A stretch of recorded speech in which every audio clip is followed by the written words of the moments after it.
नमस्कार, आप देख रहे हैं न्यूज़ फॉर नेशन और मैं हूं शुभी आपके साथ। पूरे देश में कोरोना ने त्राहिमाम मचा कर रख दिया है।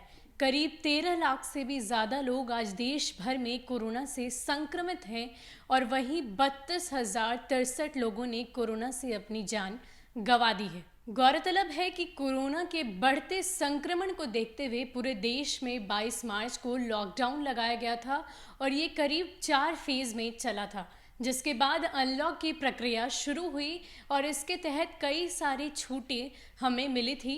कई तमाम जो जगहें बंद थी उनको खोला गया और फिर से वो सुविधा जो पहले नहीं मिल रही थी उसे मुहैया कराया गया। लेकिन इन सब के बीच कुछ ऐसी जगहें थी जिसे अभी भी बंद रखा गया है, जैसे कि gym, park, cinema hall, school, college और जितने भी शिक्षण संस्थान हैं उन सभी को बंद रखा गया है। तो ऐसे में हम सबको ये इंतज़ार है कि कब शिक्षण संस्थान खोले, कब वो सिनेमा हॉल की रौनक वापस लौटे और फिर से जो कुछ चीज़ें अभी बंद है वो खुले और उन सुविधा को भी हम दोबारा उठा सके। हालांकि इस सिलसिले में गृह मंत्रालय ने ये बात कही थी कि अगर स्कूल और कॉलेज खुलेंगे भी तो जब तक जो बच्चों के अभिभावक हैं या पेरेंट्स हैं, जब तक वो बताते नहीं कि वो क्या चाहते हैं, क्या वो बच्चों को स्कूल भेजेंगे या उनकी राय ली जाएगी, तभी स्कूल या किसी भी शिक्षण संस्थान को खोला जाएगा। अब इसी विषय में देश भर में चर्चा चल रही है, गृह मंत्रालय भी इसके बारे में सोच रही है और अब तक क्या कुछ सामने निकल कर आया है इसकी जानकारी हम आपको देते हैं। संभावना है कि 1 अगस्त से पूरे देश में अनलॉक 3 की प्रक्रिया शुरू की जाएगी। अनलॉक 3 को लेकर भारत सरकार कई स्तरों पर बातचीत भी कर रही है। अनलॉक 3 में सरकार शिक्षण संस्थान यानी स्कूलों को खोलने पर भी विचार कर रही है, लेकिन बताया ये जा रहा है कि सरकार ने अपना इरादा बदल लिया है। सूत्रों के हवाले से यह खबर सामने आ रही है कि अनलॉक 3 में स्कूल और मेट्रो सेवाओं को शुरू करने की इजाज़त नहीं मिलेगी। इतना ही नहीं, स्विमिंग पूल और जिम जैसे सार्वजनिक जगहों को भी खोलने की इजाज़त नहीं मिल सकती। बता दें कि मार्च में लगे लॉकडाउन के लगातार 68 दिनों के चलने के बाद उसे 31 मई को ख़त्म कर दिया गया था।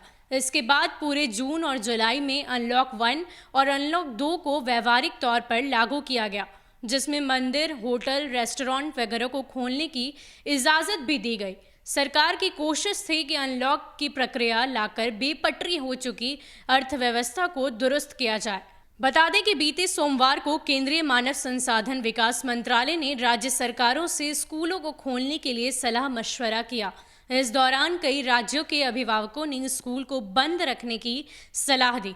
बता दें कि जून महीने में केंद्रीय मानव संसाधन विकास मंत्री रमेश पोखरियाल ने कहा था कि स्कूलों को खोलने से पहले बच्चों के अभिभावकों से उनकी सलाह जरूर ली जाएगी। इसी के तहत अभिभावकों से बातचीत के बाद मानव संसाधन विकास मंत्रालय ने संबंधित विभागों को अभिभावकों की राय से अवगत करा दिया।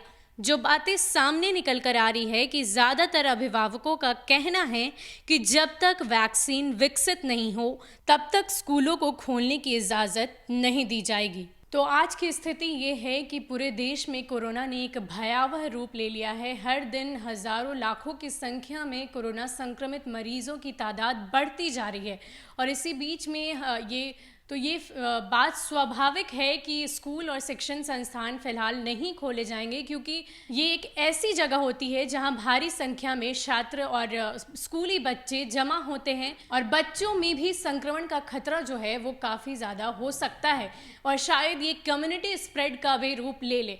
ऐसे में अभिभावकों का ये राय देना कि स्कूल नहीं खोल सकते क्योंकि जब तक इस लाइलाज बीमारी का इलाज नहीं आ जाता तब तक हम अपने बच्चों को स्कूल नहीं भेजेंगे, ये बात स्वाभाविक है और ज़रूरी भी है, क्योंकि ये जो कोरोना की रफ्तार है वो लगातार बढ़ रही है। इससे पहले कि हम कम्युनिटी स्प्रेड का शिकार हो जाएं, हम सभी को सतर्क रहना ज़रूरी है। तो ऐसे ही अपडेट्स के लिए आप हमारे साथ बने रहिए और देखते रहिए न्यूज़ फॉर नेशन। नमस्कार।